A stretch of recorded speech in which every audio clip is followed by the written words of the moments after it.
Olá pessoal, tudo bem? Aqui é a mentora Bruna falando e eu tô aqui para conversar um pouquinho com o pessoal que fez as provas da Politec do Mato Grosso e da Paraíba, das áreas então, não necessariamente com esses nomes de cargos, mas das áreas então de biologia, biomedicina e farmácia. O que a gente tem visto agora, nesse pós-prova é que alguns alunos vieram um pouco frustrados do pós-prova, porque acharam que o padrão de cobrança da banca não era aquilo que foi esperado, ou que caiu muita coisa que não estudou.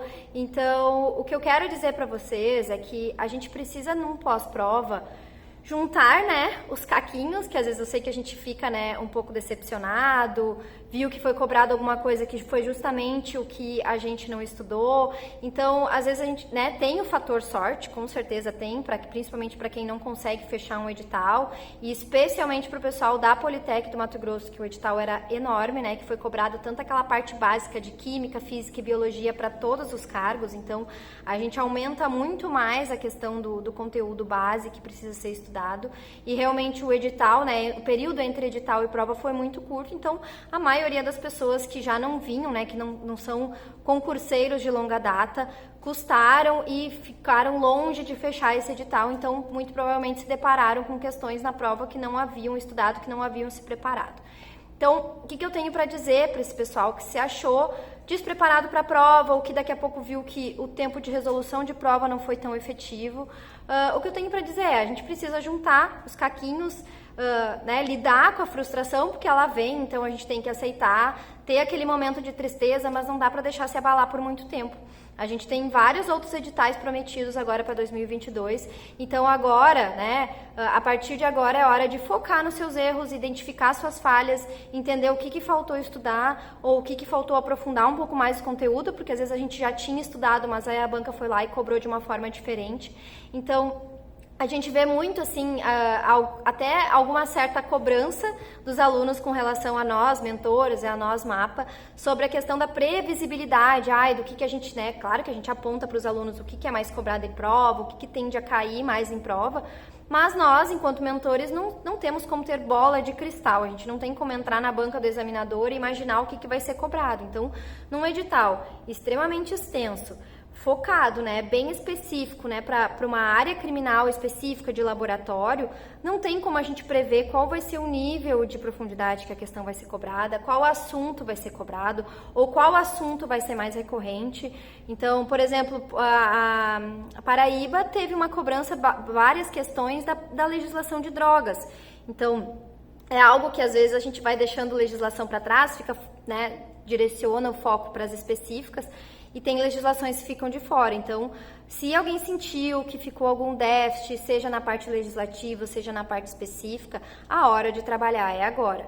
É identificar os seus pontos fracos, identificar os seus erros e trabalhar isso, de preferência antes de sair um novo edital. Então, trabalhar os erros, aprimorar, estudar novas coisas de forma organizada, sistemática, para revisar e fazer exercícios sistematicamente, porque não adianta também a gente acumular conteúdo, que isso a gente vê muito, assim, principalmente num pós-edital, que nem foi a Politec. A Paraíba teve um pouco mais de tempo de preparação, até porque a prova também foi adiada, mas especialmente a Politec, que o edital veio muito extenso, com 2 meses praticamente entre edital e prova. Os alunos ficam naquela ânsia de querer avançar no conteúdo teórico, avançar, não praticam questões e aí, dito e feito, chega na hora da prova, veem que o tempo de prova foi insuficiente, não simulou a questão de se fazer questões objetivas e uma prova discursiva logo em seguida. Então não adianta, pessoal, não existe milagre. Aquela coisa de fazer 50 anos em 5, o método do JK de estudo, não vai funcionar, porque, especialmente falando da minha área enquanto farmacêutica, mas eu imagino que isso também se aplique para biólogos e biomédicos, o concurso para a carreira pericial, ele é diferente. Eu sei que hoje em dia, cada vez mais os concursos da área hospitalar, da área, questão estadual, municipal para farmacêutico, está cada vez mais concorrido, porque querendo ou não, todo mundo busca uma estabilidade, a questão do serviço público, um bom reconhecimento, uma boa remuneração. mas a área de perícia criminal está cada vez mais concorrida. Então eu vejo muitos alunos que, eu já sou aprovada em um concurso X, hospital, prefeitura, estado, enfim, e aí a pessoa vem com uma expectativa, né, que consegue só dar uma estudada na teoria, que consegue dar uma passada por cima nos conteúdos e que vai ter o mesmo desempenho que teve numa prova que foi há 3, 4, 5, 6 ou mais anos atrás. Então, cada vez mais as provas têm exigido um nível de conhecimento maior dos concurseiros, cada vez mais está mais disputado, né? A gente vê a média a nota de corte, cada vez mais alta. Então, é preciso preparação. A gente, claro, precisa acreditar no nosso sonho, ir atrás, trabalhar essas dificuldades, mas a gente também não pode deixar uma expectativa muito grande, né? Porque às vezes a gente acha que é porque é o concurso perto da minha cidade, é porque é do estado, eu vou fazer 2 meses ali só estudando, porque eu já tenho bagagem de concursos anteriores, vai dar certo, e aí depois vem toda essa frustração do pós-prova. Então, a frustração vai acontecer, né? Claro, principalmente para quem não ficou dentro das vagas, quem não vai ter redação corrigida, a frustração vai vir. A gente tem que saber lidar com ela, né? Absorver, ficar, né? Lidar com aquela tristeza, mas não deixar que isso se prolongue muito, para justamente aproveitar e correr atrás dos erros, recuperar, aprimorar as nossas técnicas de estudo até um próximo edital, até uma próxima meta mais estabelecida. Certo? Então, pessoal, o que eu quero dizer para vocês nesse pós-prova é, levanta, sacode a poeira, vamos dar a volta por cima e vamos continuar a preparação. Não dá para desanimar, tem muito concurso bom vindo agora em 2022.